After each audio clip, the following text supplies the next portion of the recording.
Good evening, traveler. Tonight, let the weight of your day melt into your mattress.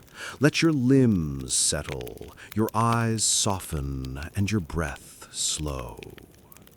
We're going back, far back, to a time when night meant something else entirely. A time when warmth was not a right, but a luxury. A time when even survival came with a shiver. Have you ever tried to fall asleep with your toes frozen stiff, your breath curling in the air like morning fog, and a blanket so thin it felt like paper?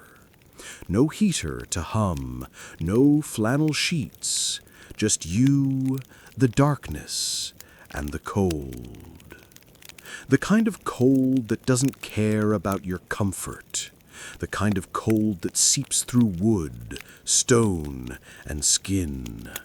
The kind of cold that could, and often did, kill. Welcome to a winter night in the Middle Ages. Your bed, if you're lucky enough to have one, is a straw-filled sack that creaks under your weight and smells faintly of mildew. The straw pokes through the coarse linen, and something skitters underneath. A mouse? Perhaps.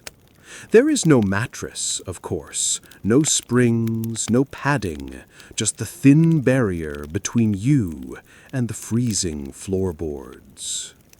The room is dark. Only a faint orange glow flickers from the hearth across the cottage. But the fire has long since dwindled to embers. No one dares waste wood. Every log is precious, hauled from distant woods or bartered for with bread. The fire dies early, always, and with it the last illusion of warmth. You pull the woolen blanket tighter around you, but it's rough and full of holes, spun by hand, patched and repatched by candlelight.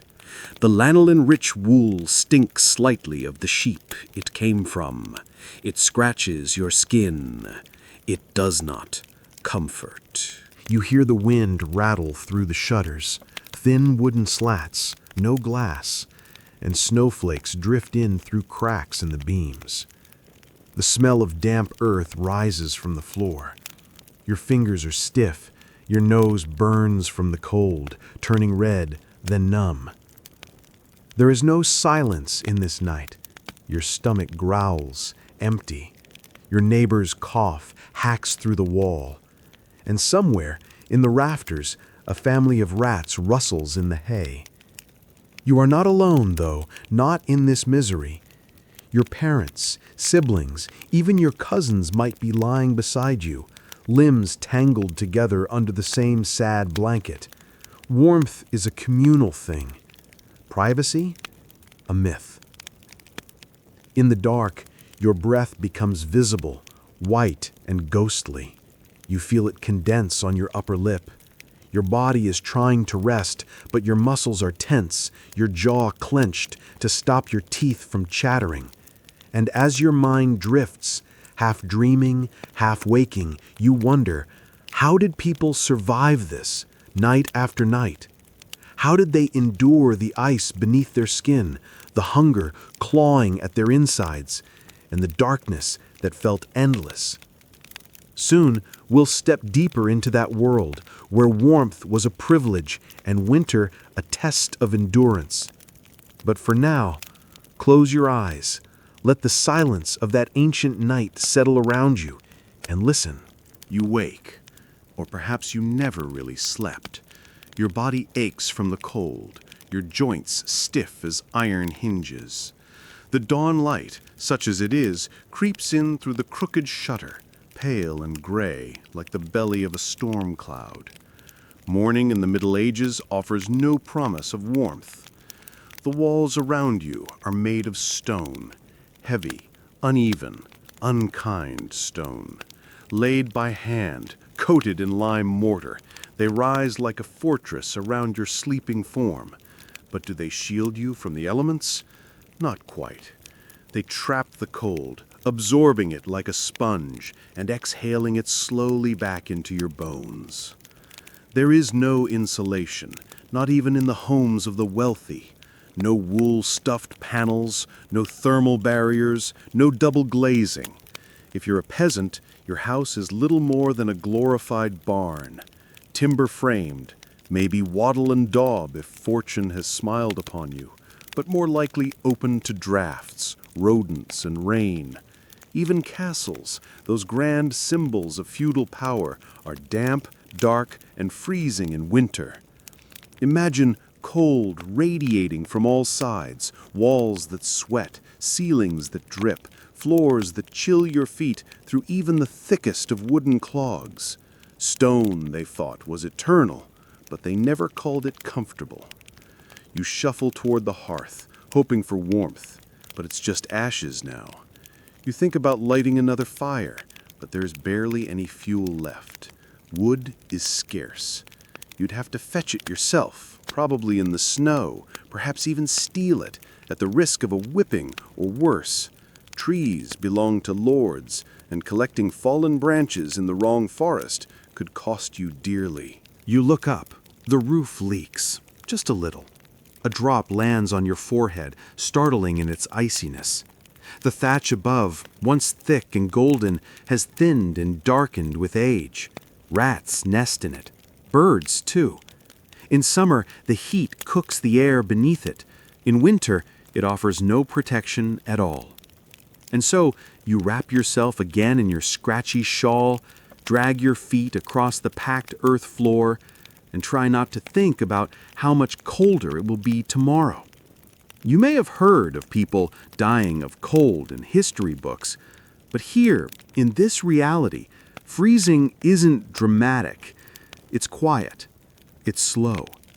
It begins with a cough, a chill that never leaves the chest, toes that turn pale, fingertips that go numb.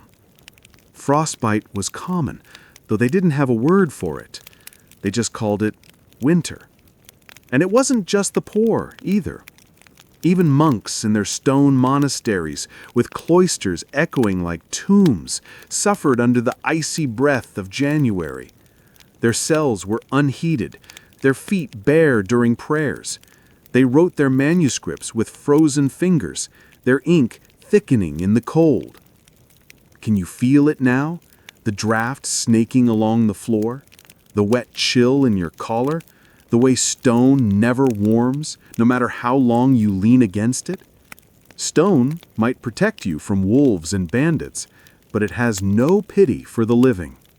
And so you brace yourself for another day wrapped in layers, teeth clenched, and breath clouding the air like smoke.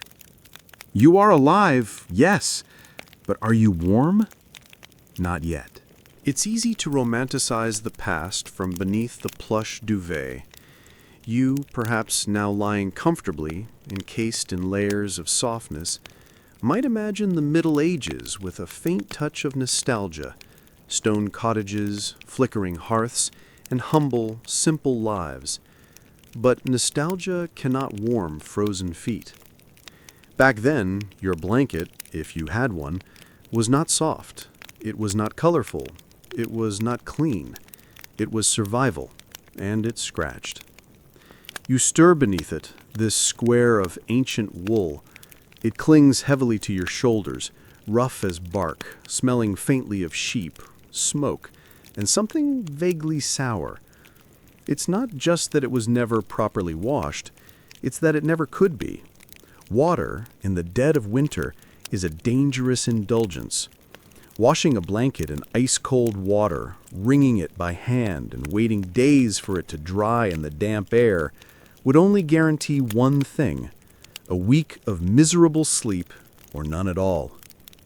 This blanket, like most of what you own, has a lineage. Perhaps your grandmother carded the wool herself, combing out the tangles beside the hearth in dim winter light. Maybe your mother spun the yarn on a drop spindle, her fingers red and chapped, working through the early hours before sunrise. No thread was wasted. Every fiber had a purpose, and when enough had been spun, It was woven, painstakingly, on a narrow loom, the wooden frame creaking, the rhythm broken only by the sounds of coughing and wind through the thatch. You can feel each fiber now, not just the texture, but the story. The weave is loose in places, tight in others. There are patches of darker wool where holes have been darned and redarned. In some spots, the edges curl where the yarn shrank from damp nights. And in one unfortunate corner, a small hole chewed by a mouse, now plugged with a wad of flax and stitched in with uneven thread. Even so, this blanket is a treasure. If you're poor, and most people are, you don't have many layers. The blanket is all you have between you and the raw bite of the night. You may sleep fully clothed beneath it, boots on, cloak wrapped around your torso, arms folded tight to preserve body heat. You lie beside others, perhaps your siblings or your aging parents or a newborn cousin, bodies pressed together not from affection but necessity. Warmth is not personal, it's collective. For the wealthy, blankets come in layers, thick wool imported from Flanders, dyed deep green or rich burgundy, lined with fur if you're fortunate. In noble houses, you might find eiderdown, soft feathers sewn into quilted fabric, but only in the wealthiest of chambers and only if the birds cooperated that year. Even then, the stone walls of a castle offer no kindness. The fire in a nobleman's chamber might burn longer, but the drafts still snake in through arrow slits. The servants still shiver as they tuck him in. Blankets are reused endlessly. They pass through generations like holy relics. When they wear out, they're turned into cloaks. When the cloaks fray, they become pillow stuffing or rags. Every scrap of fabric has a future, even if that future is cold. And it's not just blankets. Beds themselves are sparse. A straw mattress if you're fortunate, lumpy, bug-ridden, full of dust. No sheets, no pillows, unless you roll up your cloak. Just a hard, uneven surface, your own body heat, and this stiff, scratchy shield pulled to your chin. The idea of softness, as we understand it today, barely exists. Clothing is thick and coarse. Towels, if you own one, feel like old rope. Curtains are woolen. Nothing yields to the skin. Nothing welcomes you. And yet, people found ways to endure. Some placed warmed stones at their feet, heated in the hearth and wrapped in cloth. Others rubbed goose fat on their skin for insulation. Some slept with dogs, not for companionship, but for warmth. In the very depths of winter, you'd find entire families sleeping head to toe, forming a silent, tangled mass of limbs beneath the same tired blanket. In the morning, the blanket is damp with breath. The air inside it tastes stale. But you hold it close. You cannot risk shaking it out. The cold will rush in like a thief. So you rise slowly, stiffly, your muscles aching from tension and cold. You fold the blanket, even if it's just symbolic. You place it back on the bed of straw. You treat it like something sacred. Because it is. It is the difference between waking up shivering and not waking up at all. And tonight, it will be there again, waiting for you.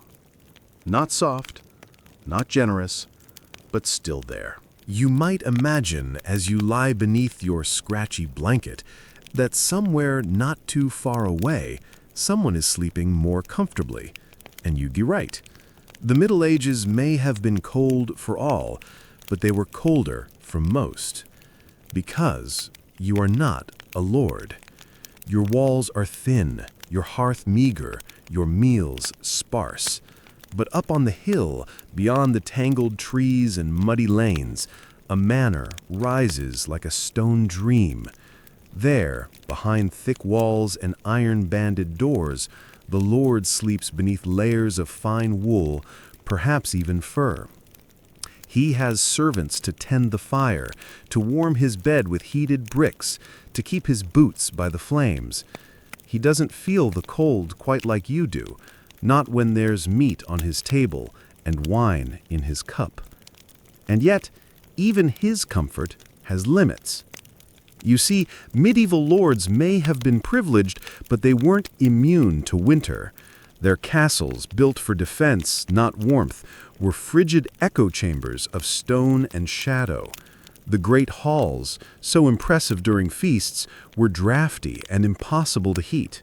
Fires roared in giant hearths, yes, but the warmth rarely reached your feet.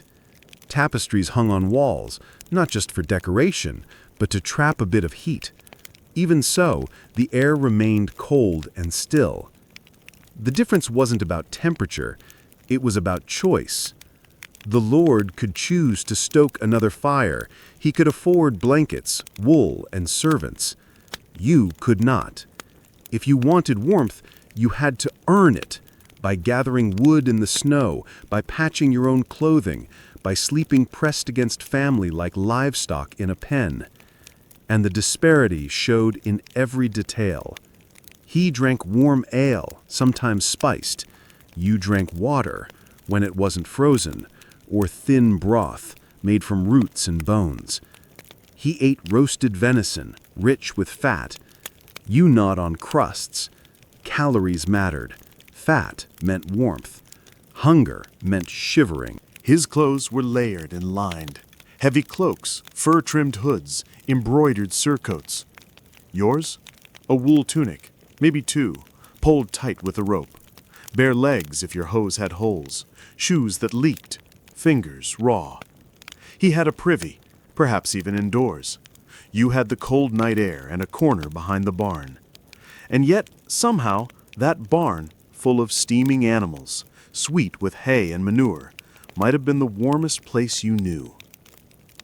You're not a lord, but you see his glow from a distance, his manor lit by torches, his fires never dying, his cable never empty. And for a moment, you wonder, is he cold too? He is, but he is cold on a feather bed, not straw. He is cold with a full belly, not a hollow one. His suffering is cushioned, yours is carved. And still, the injustice simmers. For in the morning, while you haul water with frostbitten hands, the Lord's steward checks the woodpile. While you eat your gruel in silence, he picks through platters of dried fruits and meat pies. While your mother patches your tunic by candlelight, his wife wraps herself in velvets dyed with colors you've never even seen. And the cold? It settles deeper in your bones, not just from the winter air, but from the weight of knowing that warmth was always possible, just not for you. You hunch closer to the hearth, though its fire has died. You rub your hands together, feel the cracked skin catch on your rough cuffs. You close your eyes, trying not to imagine the softness of their linens, the hush of a warm bed, the luxury of sleeping without fear of freezing. But you are not a lord. You are a thread in the vast, cold tapestry of the world below. And down here, survival is not comfort, it's resistance. And somehow, against the biting wind, the brittle straw, and the bitter ache of hunger, you survive. You remember how it started, just a few hours ago, when the sun sank behind the forest and shadows gathered like cold hands at your door.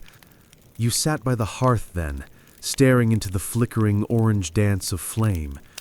It was the only light in the room, the only heat, a fragile miracle of crackling wood and burning breath.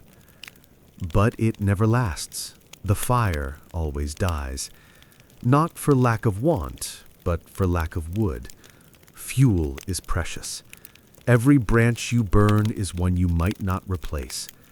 Every ember devoured by the night is a decision. Do you stay warm now or survive the rest of the winter? There is no fireplace in your bedroom. The hearth is in the central room, and even there it's more symbolic than sustaining. The flames climb no higher than your knees, the warmth rarely reaching your back. You can feel it if you sit close, knees tucked under your chin, hands outstretched like twigs, begging not to snap. But even then, it only warms your front. Your back shivers. And now, hours later, the hearth is silent. Just a bed of ashes, cooling, graying, whispering smoke into the rafters. No one dared feed it through the night. The last chunk of firewood was used just after supper, a splintered log from the woodpile out back, damp and smoky. It hissed before it burned. You wish it were still there, because the cold begins the moment the fire ends. You feel it first in the air, a shift so subtle it seems imagined. Then it moves into your clothing, pressing against your skin. Your toes curl under instinctively. Your fingers search for the corners of your blanket. The dark deepens. You don't have matches. You don't have lighters or buttons to press. Restarting a fire takes time, effort, and luck. Flint and steel, dry kindling, so hard to find this time of year. A wisp of straw, a breath, slow and steady, coaxing life from spark. And if you fail, smoke in your eyes, a cough in your throat, cold in your heart. It's easier to sleep through it, or try, but try sleeping when the only thing between you and frostbite is the memory of flame. Your body remembers the warmth that used to be. It misses it. It mourns it. You might bury hot stones under your blanket, heated earlier, before the fire died, but they've cooled now, dull and heavy, like dead birds in your bed. Once they were comfort, now they are cold reminders. In wealthier homes, servants might stoke the fire through the night. Coals might be banked and carefully tended, hidden under ash to preserve their heat. But you don't have a servant. You barely have coal. Just wood, scavenged from hedgerows or stolen from a lord's forest. And if you're caught stealing wood, well, some call that poaching. Others call it hanging. So, instead, you ration. You calculate. 1 log per night, maybe 2. That's all you can risk. You light it after supper, let it burn through the evening, and hope the warmth lingers until dawn. It never does. The fire dies at midnight. Always. Sometimes you sit beside it, refusing to move, watching it shrink and fall into itself. The glowing red becomes orange, then pink, then gray. It collapses like an old man bowing to death. You want to catch it, hold it up, feed it just one more branch. But there's nothing left. And so you go to bed. Not because you're tired, but because the fire is gone. And what's left to do? You wrap yourself in scratchy wool, pull your knees to your chest, and listen to the cold pressing in. It settles in the corners first, beneath the door, through the shutter cracks, along the floor. Then it spreads, claiming everything. The fire is dead. You were still breathing, but you were not warm. You dream of flame, but wake in frost. You've been lying still for hours, yet your body hasn't warmed. That cold, silent, creeping, almost sentient, has found its way into your very marrow. There's no escape. Not here. Not tonight. Your feet feel like stones at the end of your legs. Numb, heavy, unresponsive. You try to wiggle your toes, but they barely move. Just stubs of ice beneath layers of wool, sackcloth, and hope. Your nose is no better. It's gone beyond cold. Now it burns with a peculiar sharpness, as if the frost were biting it with invisible teeth. You tuck it under the blanket, under your arm, under anything, but the air is merciless, damp, still, frozen. This is what winter does in the Middle Ages. It doesn't rage. It lingers. It doesn't just howl outside your door. It seeps in through every crack, lives in your bed, and settles behind your ribs. There's no roaring storm to fear tonight. only the quiet, persistent freeze of a world without central heating, insulation, or mercy. You try to curl up tighter, your knees pulled to your chest. Your joints complain. The straw beneath you shifts, rustling dry and sharp. You hear it poke through the thin linen sheet, if it can even be called a sheet, scraping your skin like pine needles. The fabric of your shirt rides up as you shift, exposing a narrow sliver of your lower back to the open air. And that's when it hits you. That little exposure is like an invitation. The cold rushes in, a needle of winter piercing straight through skin, through muscle, right to the spine. You suck in your breath, regret the movement, regret being alive in that moment. So you lie still again, breathing shallowly, trying not to disturb the delicate balance of barely tolerable discomfort. Feet like ice, nose like stone, hands curled into fists, and still, somehow, you're sweating. Because here's the strange cruelty. When your body gets too cold, it begins to overheat. Or rather, it thinks it is. Your core tries to preserve heat by abandoning your extremities. Blood pulls away from your limbs, and your skin, starved of circulation, burns in paradoxical heat. You feel flushed, lightheaded, then dizzy, then oddly peaceful. Somewhere in the village, someone is dying like this tonight. They'll be found in the morning, curled beneath a blanket as if asleep, their lips blue, their eyes open or half-lidded. Maybe an elder, too weak to get up, or a child too young to complain. They didn't scream, they just went still, quietly. Because freezing is a gentle death in its final stage. Once you stop shivering, the end comes softly. But you're not there yet. You're still here, still aching, still counting the seconds until sunrise. You focus on the tiny things, the rough seam of the blanket pressing into your chin, the dull ache behind your knees, the way your fingers itch from the cold. You count your breaths, you listen to the night. The cottage is a patchwork of sounds. Someone snores softly, another coughs, ragged and wet. A dog shifts in the corner, the jingle of its collar faint under the rustle of straw. Wind whistles through the cracks in the shutters. Somewhere outside, an owl calls. The night goes on. And yet, this isn't new. This isn't unusual. This is just normal. Winter nights in the Middle Ages weren't feared for their violence. They were feared for their constancy, for how long they lasted, how silent they stayed. There are no warm pajamas, no space heaters, no down comforters. You sleep in your clothes, your boots, your hood. You pull everything over you, even if it smells of sweat and smoke and last week's stew. Anything to add another layer between your skin and the freezing air. You might dream of warmth, but not fire. That would be too far-fetched.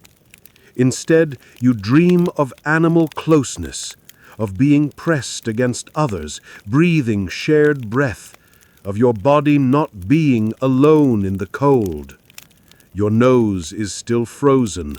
Your feet are worse. But you're not asleep yet. Not quite.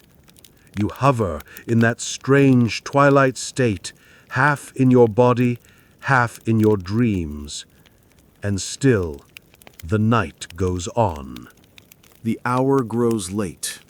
You've tried everything, every trick passed down through generations, whispered between blankets like secret spells. Layer your clothes, breathe into your hands, lie close to others. Don't move too much. Don't let the cold in. And yet, as you lie there now, stiff, exhausted, half numb, you face the same nightly dilemma as countless others before you. Will you sleep tonight or shiver? Sleep in the Middle Ages was no guaranteed blessing, especially not in winter, and especially not for the poor. The cold doesn't just keep you awake, it haunts you. It slips into your muscles like a slow ache. It presses against your chest like a heavy fog. It turns every minute into a quiet battle. You know how it goes. You close your eyes. You pull the blanket tighter. You focus on your breath. Try to slow it. Imagine warmth. You picture sunlit fields or the feel of a warm oven. You begin to drift, and then snap. A chill races up your spine like a crack of thunder.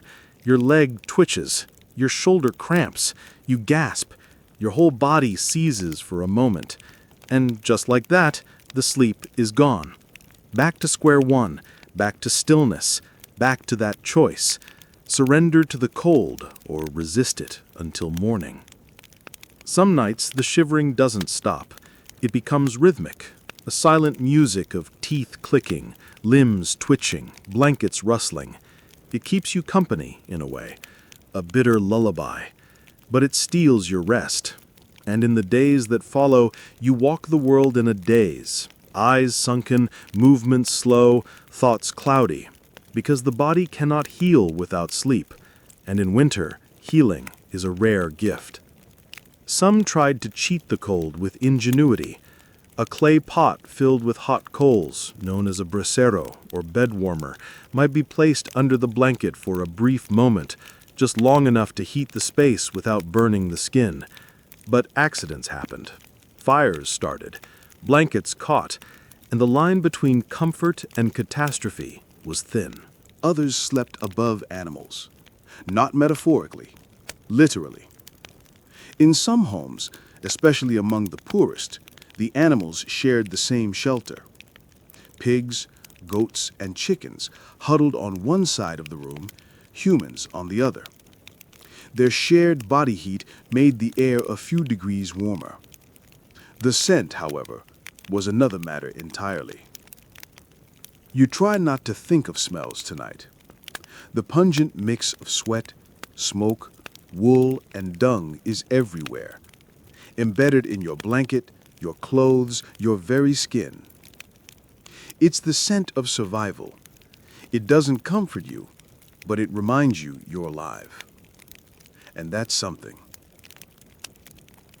Sometimes you reach for someone beside you, your sister, your child, your old grandmother, and draw close.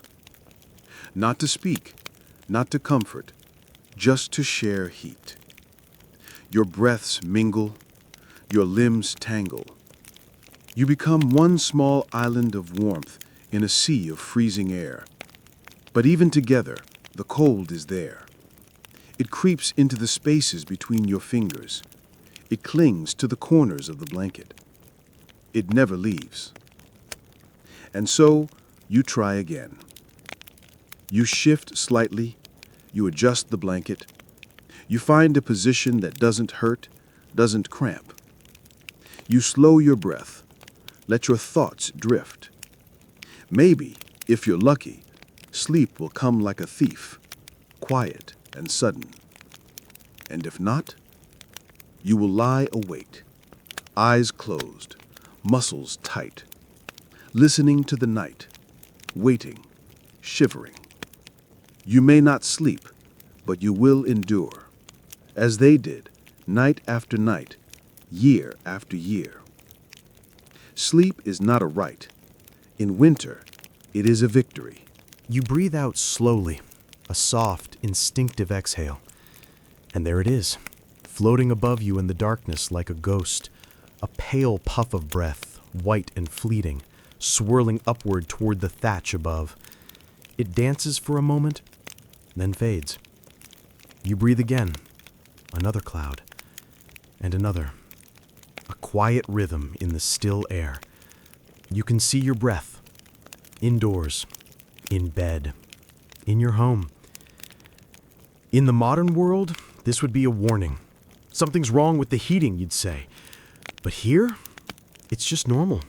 It's a nightly companion, a visible reminder that the outside world has not stopped at your doorstep. It has entered. The walls, though thick, do not hold warmth. The shuttered windows do not seal. The thatched roof above you, patched with mud and straw, lets in drafts from every angle. The cold isn't knocking politely. It's already inside, breathing with you. You can feel the frost in your lungs as you inhale. The air is sharp, metallic, almost painful. Each breath scratches your throat like coarse cloth. You try to breathe shallowly to avoid the sting, but it's no use. The cold is in you now, and with it comes the damp. Cold, dry air would be something, manageable, maybe, but this is the cold that clings. Moisture gathers on everything, your clothes, your blankets, the corners of the walls. In the morning, you'll find a fine sheen of frost on your boots, ice crystals on your wooden cup. Even a bread might harden overnight, cracking like stone by breakfast. Mold grows on the ceiling, in the creases where the beams meet. It flourishes in the damp cold. And when the fire isn't lit, and often it isn't, nothing dries. Not your clothes, not your hair, not the walls. Everything holds on to the wet. Like a secret, it won't let go. The cold settles not just in your lungs, but in your joints. Your knees ache. Your knuckles swell. The chill tightens your muscles, stiffens your spine. You feel older than you are. 10, 20 years older. Winter does that. It ages everyone. And still, the breath keeps coming. White puffs rising, vanishing. You remember being a child and pretending it was smoke, playing at being a dragon or a chimney. But now you know better. Now you know it means danger. It means exposure. It means a body slowly losing the fight to keep warm. You shift in bed. Your blanket is slightly damp where your breath has gathered under it. It sticks to your skin. You hate it, but you need it. The wool smells of smoke and damp wool and long nights. You pull it tighter. You can't feel your toes. You can't feel the tip of your nose. The room is utterly still but not silent. There are soft sounds dripping from the roof as condensation collects and falls. A gentle creak from the rafters as the wind shifts. The occasional rustle of straw beneath you. Somewhere, far off, the faint yowl of an animal. But mostly, it's you. Your breath, rising and fading, over and over. You are a quiet furnace in a world of frost. In wealthier homes, they sometimes lined walls with tapestries to trap the warmth. Great cloths embroidered with scenes of saints or hunts or mythic beasts, hanging thick over stone to soften both sound and cold. But even there, breath rose in clouds. Even there, servants stood by the hearth with red fingers and trembling lips. And in the monasteries, silent halls of stone and prayer, monks wore wool robes and sandals, their breath echoing off ancient columns as they chanted by candlelight. They too saw their breath curl in the air with every Amen. Even the sacred were not spared the cold. You pull the blanket tighter once more. You breathe, you watch. Each puff of breath is proof that you are still here, still alive, still fighting. And in the morning, when the frost glistens on the floor and your clothes feel like cold bark, you will rise again, wrap yourself in layers, stumble to the fire, Wait for it to be born again from yesterday's ash. But for now, in the long hush of this medieval night, you exhale, one breath at a time, a fog of endurance. The cold is one thing. You've learned to live with it, your muscles stiff, your breath pale, your feet tucked close beneath the blanket like embers under ash. But tonight, it's not just the wind outside or the frost inside your bones that keeps you awake. It's something deeper, quieter, and somehow louder. It's your stomach, empty, hollow, growling into the dark. Hunger in winter isn't just discomfort, it's danger. It saps warmth from the body faster than any wind. When the belly is empty, the fire inside you fades. And in the Middle Ages, when food was scarce and winters long, hunger and cold were a deadly pair. You shift beneath your blanket, trying not to disturb the others, but the gnawing inside you is constant. You think of what you ate today, a crust of bread, hard and stale, a thin gruel of barley and turnip, a cup of cold water drawn from the frozen well with numb fingers. Not enough. Never enough. There was no feast tonight, no stew bubbling over a hearth, no pie cooling on a wooden board. Those were luxuries, reserved for festivals, weddings, the rich. Winter food, for most, was whatever hadn't spoiled yet. Dried beans if they hadn't molded, cabbage if it hadn't frozen, salted fish if there was enough salt to preserve it, and bread. Always bread.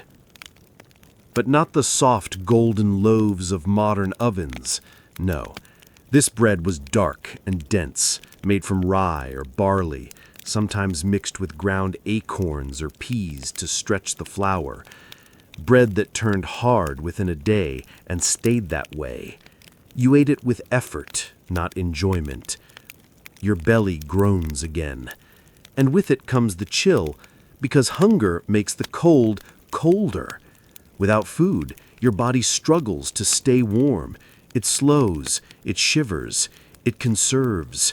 Blood pulls inward, extremities suffer. You feel the cold more deeply, more quickly. It moves from outside to inside, until even your thoughts feel brittle. You remember hearing stories of children in the next village, whole families that starved one winter when the crops failed and the Lord raised the grain tax. They burned their fences for warmth, ate bark, ate rats, ate anything. And then they disappeared. Hunger, like frost, does not announce itself. It sneaks. It whispers. Even those who farmed for a living often went hungry because the fields didn't belong to them. The grain they harvested went to the Lord, the church, or the market. What was left was theirs, but only if they paid their dues. And in bad years, there was nothing to pay with. The cold on an empty stomach is a different kind of pain. It feels heavier, like your bones are hollow, like your breath is thinner. Your body doesn't want to move, not just out of fatigue, but from instinct. It knows there's no fuel left. Every twitch, every thought, every heartbeat is rationed. You lie there, the blanket pulled high, listening to your own hunger echo in your belly. It hums like a drumbeat, low and persistent. You wonder what others are dreaming of tonight. A hot bowl of soup? A slice of meat? A roasted chestnut, perhaps? You'd settle for a boiled onion. And yet, the mind plays tricks.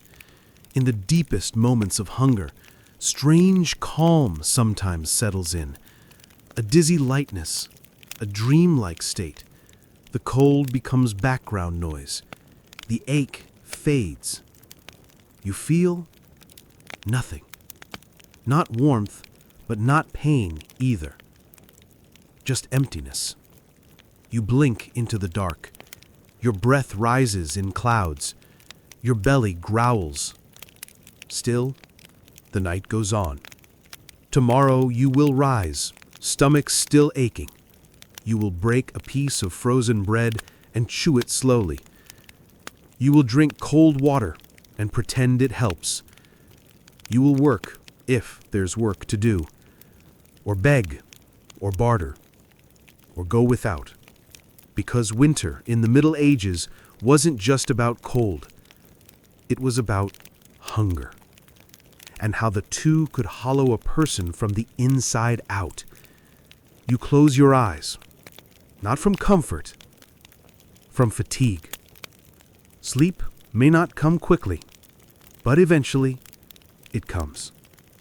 They say children are more resilient, that they adapt, that they don't notice the cold the way grown-ups do. But that's not what you see here in this night. You turn over slightly and glance beside you. There, curled up, barely breathing under a shared blanket, is a child, thin, still, too still. One small hand peeks out, fingers like twigs, blue at the tips. Their breath rises faintly, a soft, trembling puff. Children in the Middle Ages knew the frost like a brother. It came into their cribs before they could walk. It greeted them at birth and stayed through their first words, their first steps, their first winters. And for many, it was the last thing they ever knew. Infant mortality was high, brutally high, especially in winter. Poor nutrition, inadequate shelter, illness with no cure. A simple cold could become fatal. A cough could become silence. And yet, these children were not coddled.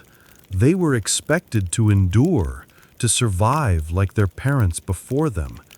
That child beside you? They worked today. Maybe not in the fields, not fully, but they helped. Carried wood, turned the spit, fed the pigs. Life didn't slow for little ones. If anything, it demanded more of them. And tonight, like every night, they sleep as best they can. If they sleep at all. Their body is growing, but there's nothing to feed it. Their cheeks are hollow. Their fingers, always dirty, are now pale and stiff. You place your hand over theirs, hoping to share a little warmth. It's not enough. It never is. In wealthier households, noble children slept in nursery chambers, wrapped in layers of wool and linen, sometimes furs. Servants watched over them, ensured the fire stayed lit, spoon-fed them warm milk steeped with spices. But even then, even in privilege, the frost found its way in. Children of kings died young, too, of fevers, of chills, of things no physician could name. But here, in your world, it's colder still. There's no cradle, just a pile of straw, no soft blanket, just one shared among many. No lullabies, unless you count the sound of the wind through the shutters and the creaking of the roof beams above. Sometimes, in the dead of night, you wake to find a child's hand cold. You shake them, gently at first, then harder, panic rising. But they do not wake. And in the morning, the village tolls a quiet bell. No one is surprised. They just tighten their cloaks and carry on. You don't cry, not loudly. Tears freeze quickly. You think of that now as you feel the child's shallow breath beside you. They're alive, tonight, but winter is long. And yet, somehow, they smile. Not now, not here, but earlier, before sleep. They laughed. Laughed while kicking through frozen leaves. Laughed while helping break the ice in the water bucket. laughed when a chicken flapped into the cottage and startled your uncle, laughed even with empty bellies. Children, even in frost, find light. You wonder how. You wonder what they dream of now. A bowl of porridge with honey, a warm bath, a feather bed, or just the sun. You move closer to them, pull the blanket tighter around their shoulders. They murmur something in sleep. You can't make it out. Maybe it's a name, maybe a prayer, maybe just a dream leaking into the waking world. You lie beside them, listening to their breath and your own. Two rhythms in the dark. The frost still creeps at the edges of the blanket, but for now it hasn't won. And tomorrow? They'll rise again, stumble out of bed, rub their eyes, face another day of hunger, of cold, of chores, and they'll do it with a laugh, or a cry, or silence. Because in this time, childhood isn't a stage of life, it's a fight, one not all survive. But tonight, this child breathes, and that is enough. When warmth is scarce and science is centuries away, what remains? Belief, hope, and desperation dressed as ritual. The cold, for all its physical brutality, was not seen as just a weather pattern in the Middle Ages. It was a presence, punishing, mystical, unpredictable.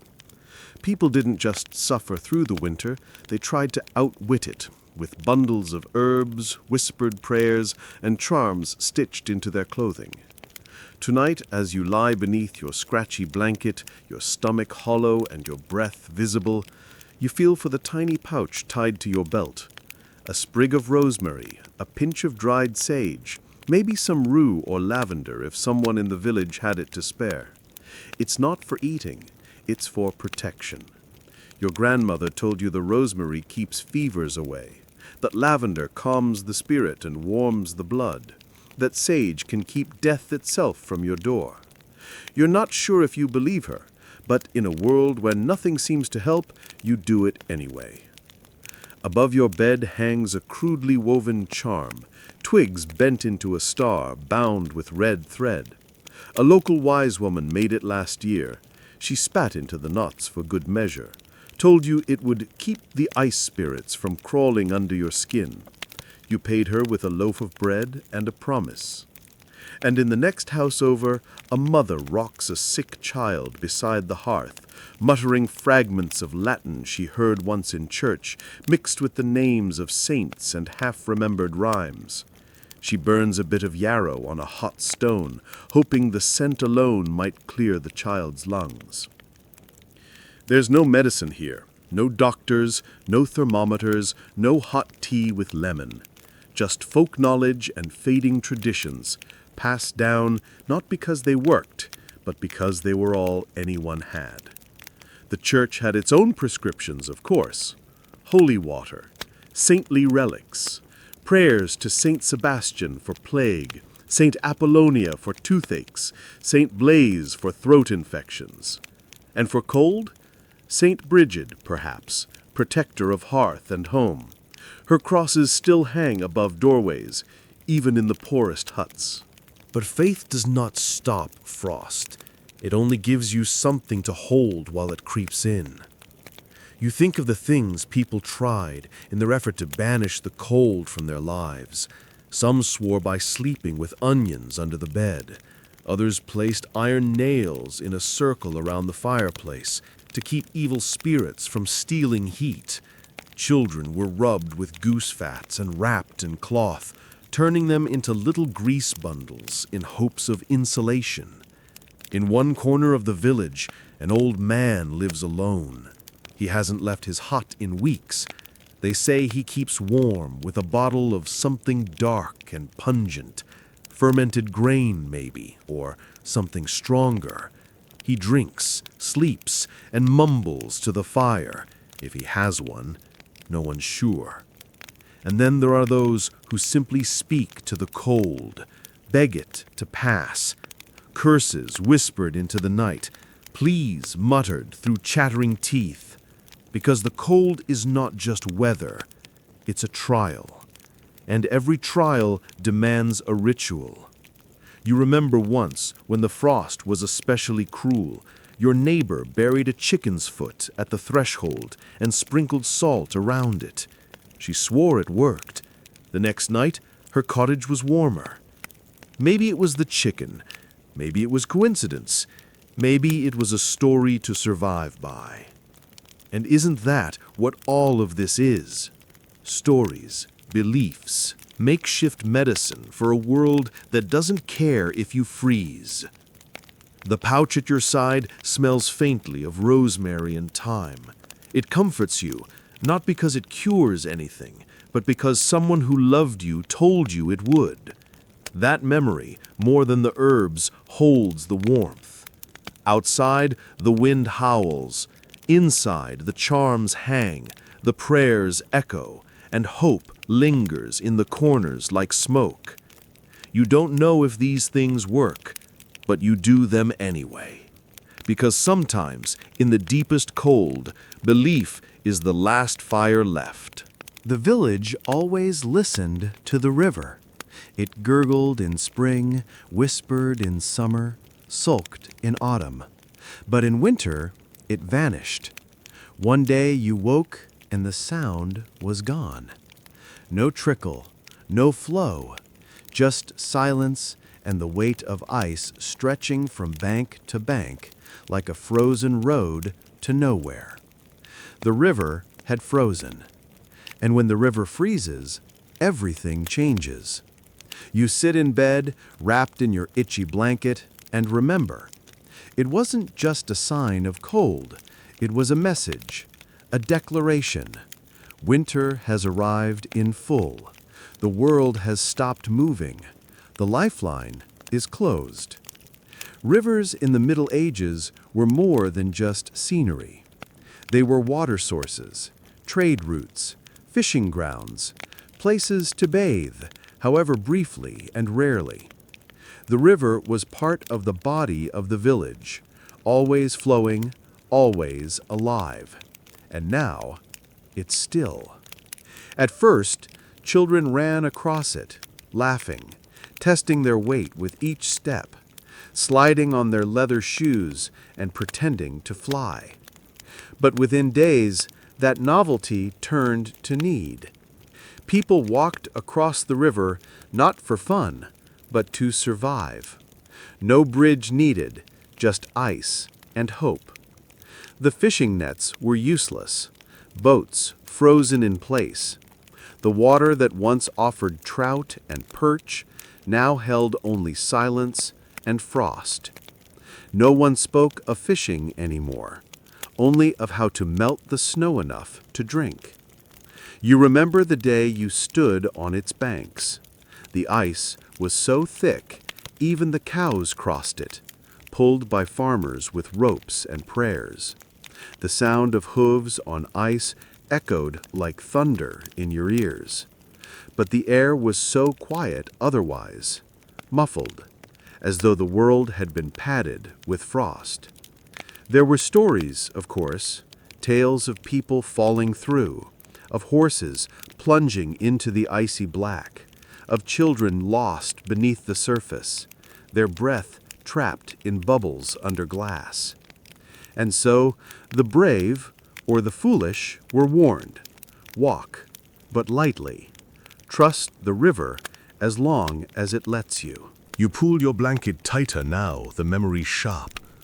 You can still feel the crunch of snow under your boots, the sting of wind off the ice.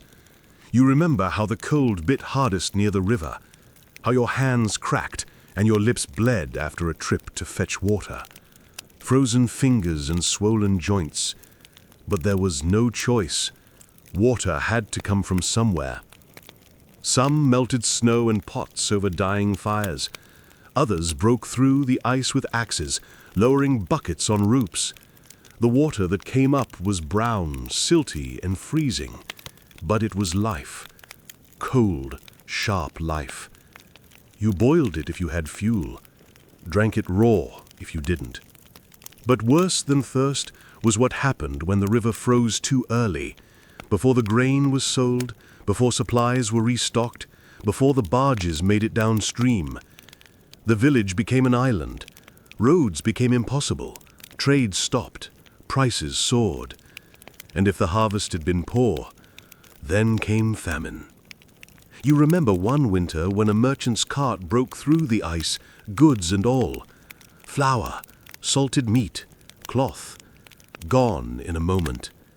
The villagers stood hopeless on the banks, watching the dark hole in the ice steam in the morning air. No one spoke. They just felt the cold deepen. And yet, some found joy. Children skated. Couples whispered as they walked. Priests spoke of the river's silence as a sign from heaven, a frozen reminder to reflect, to pray, to endure. Because winter in the Middle Ages wasn't just about temperature. It was about isolation. The river's silence mirrored your own. No messages from the next village, no goods from town. Just you, your breath, your fire, if you had one, and the sky, turning from gray to black and back again. Tonight, in your bed, you imagine that river. Still, flat, white as bone. You wonder if the ice is cracking now beneath the moonlight, if something ancient and cold stirs below it. Waiting. You are far from it now, warm only in body, but still listening, still remembering what it meant when the river froze. You may think that warmth is free, that it comes from the sun, from fire, from bodies pressed close. But in the Middle Ages, warmth had a price, and it was steep. You shift beneath your threadbare blanket and think about the fire, not the one in your hearth, because that one is gone, but the idea of it, a log crackling, a room glowing, hands outstretched, steam rising from a bowl of something hot. That image, it costs more than you can afford, because the first price of warmth was wood. Not just any wood, but dry, seasoned logs, oak, ash, beech, cut, stacked, and left to age before burning. Green wood smokes, wet wood spits, but dry wood, that burns, that warms, that's treasure. And the forests, they are not yours. Most are owned by the Lord or the Abbey or the Crown. You can't just walk in and take what you need. To do so is poaching. To be caught gathering sticks, or worse, cutting branches, can mean fines, beatings, or time in the stocks. And still, people do it.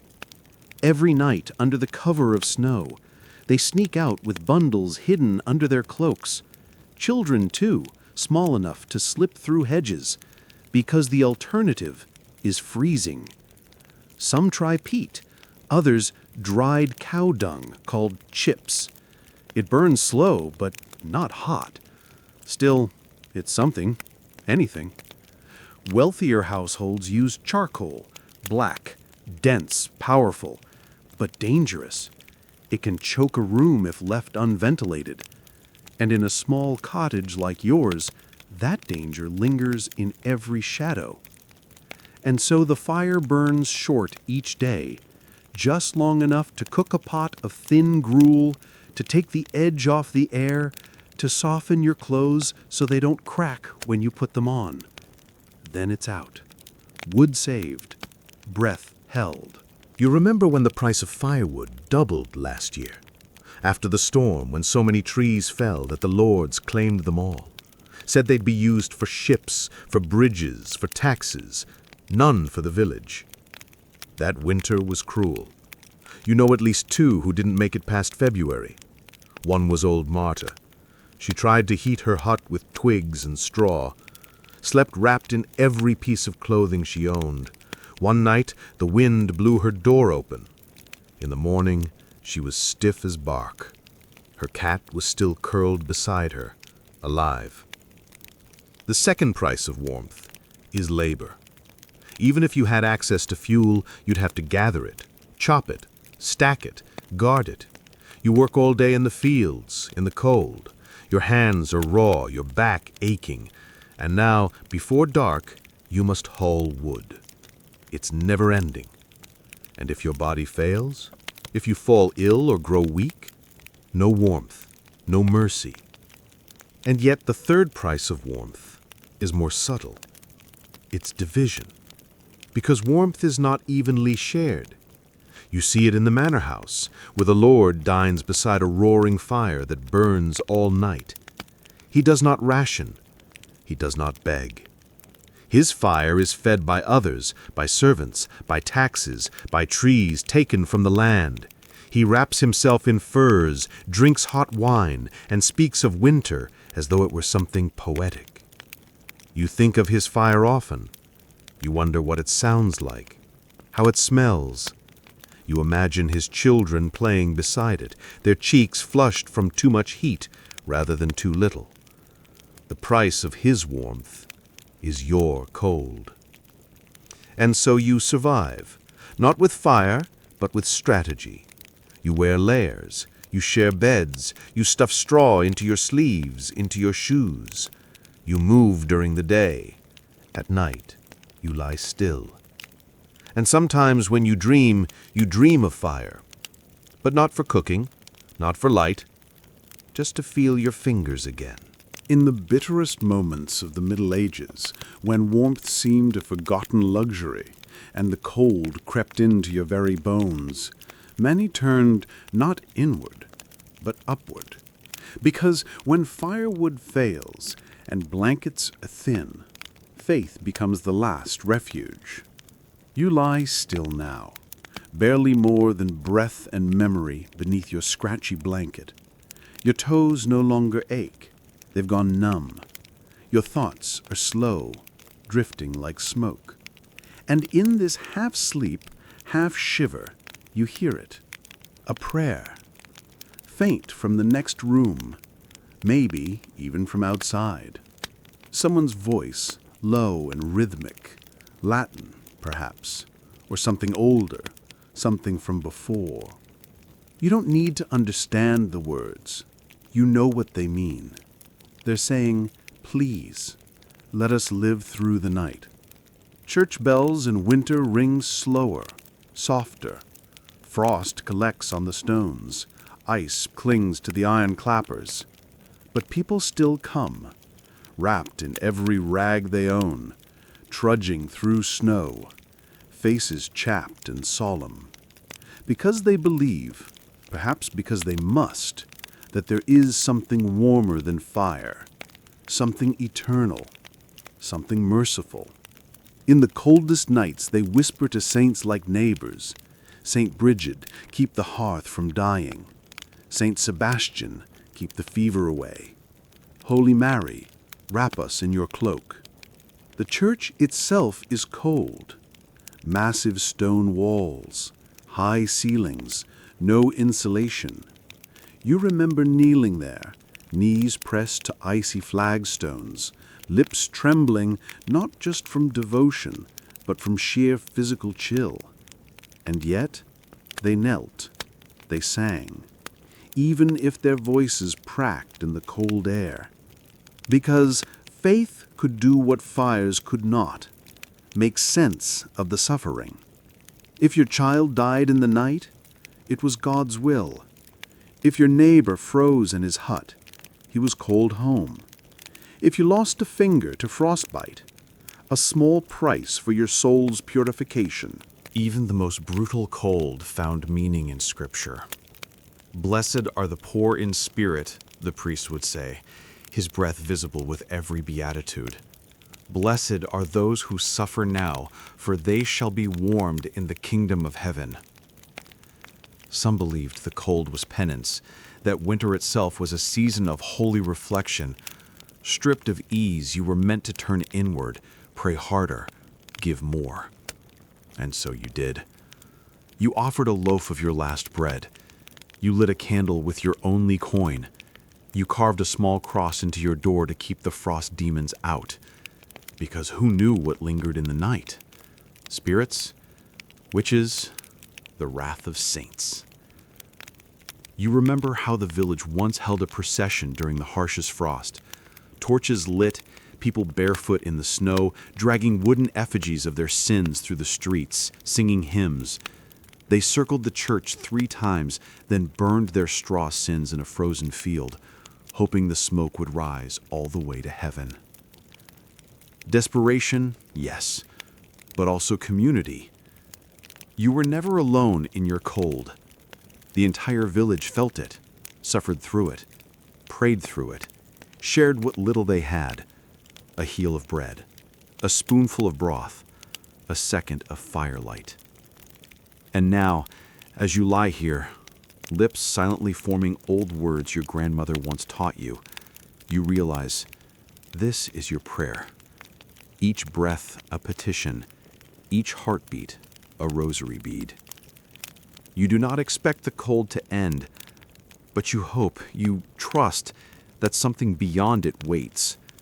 Something warm, something kind. And that hope, however fragile, burns quietly within you. The fire is gone. The bowl is empty. The shutters are shut tight against the wind, and still it slips through. The straw mattress beneath you rustles softly every time someone shifts, and the blanket, scratchy, worn, full of holes, barely holds the warmth you've tried to preserve all night. And yet, somehow, in this frozen stillness, a sound emerges. A whisper. Soft, dry, like parchment brushing parchment. A voice. Close. So close it's hard to tell if it's real or just your mind half dreaming. Someone is whispering under the wool.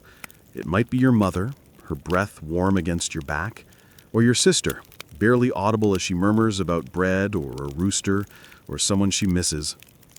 Maybe it's your grandfather again, mumbling the same story he always tells before sleep. About the time he fell through the ice and still came back. About the winter when wolves circled the village. About a king who froze in his own bed. These whispers are not secrets. They are comfort, rituals, the gentle reminder that you are not alone in the cold. Because in a world where the night is long and the cold seeps into the corners of the soul, people become each other's fire.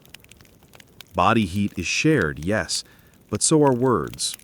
Soft stories, prayers half-formed, jokes told without laughter because the air is too thin and lips are too dry, promises of warmer days, or dreams of meat pies, or tales of saints who once held back the snow with nothing but a cloak and a candle.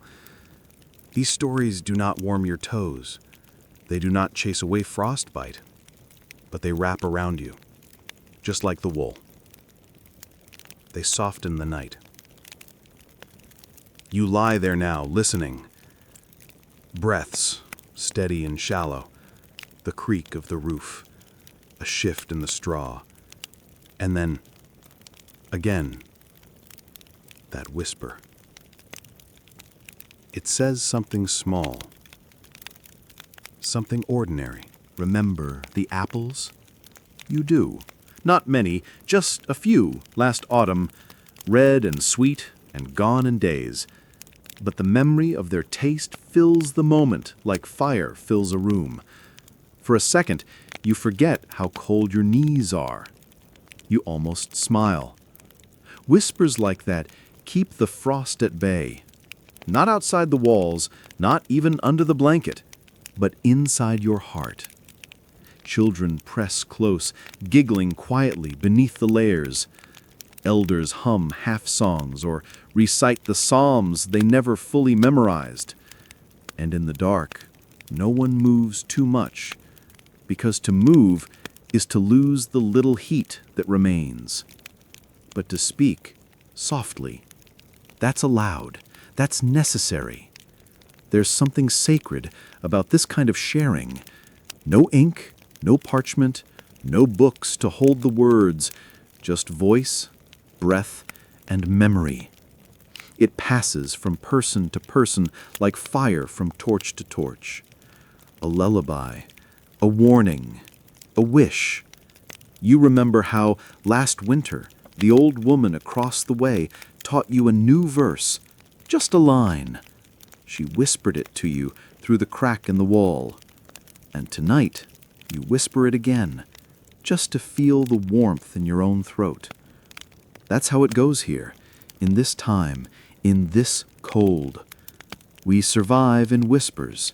We pass warmth in syllables, in closeness, in remembering. And so you lie there, your body aching, your breath faint in the dark, and you listen again to the wool rustling, to the night breathing, to the voices low and fading, like embers. And now the night wanes. The embers are long gone. The whispers have faded into breathing. The cottage rests in silence, layered in frost. Outside, the snow lies heavy. Inside, the air is still, cold, but not unkind. Not anymore. You've made it. Another night in the Middle Ages, survived not by comfort, but by closeness, not by abundance, but by endurance. You didn't sleep well, you didn't eat enough, but you're here, and somehow that's enough. You see, warmth in that world, true warmth, was never just fire. It was found in the breath of someone sleeping beside you, in a whispered story, in the memory of a meal, a song, a touch. And maybe that's still true. Tonight, as you lie in a soft bed, beneath modern blankets, surrounded by silence and safety, the cold is far away. You don't have to huddle for heat. You don't have to pray your last log lasts until morning. You have everything they dreamed of. But perhaps because of them, you also have something else. Gratitude. For fire that burns at the turn of a dial. For water that flows without a fight. For food that doesn't need rationing. For peace that doesn't come only after shivering. Their suffering is not yours, but their memory can be. A quiet echo reminding you that the things we now take for granted were once the difference between life and death. And so tonight, let their cold remind you of your warmth. Let their silence deepen your rest. Let their night make yours softer. You can close your eyes now, truly. The wind may blow, but it won't find you. The frost may come, but it won't touch you. And the past, with all its cold and hunger and aching hearts, it has done its part. Now it can rest too. Good night.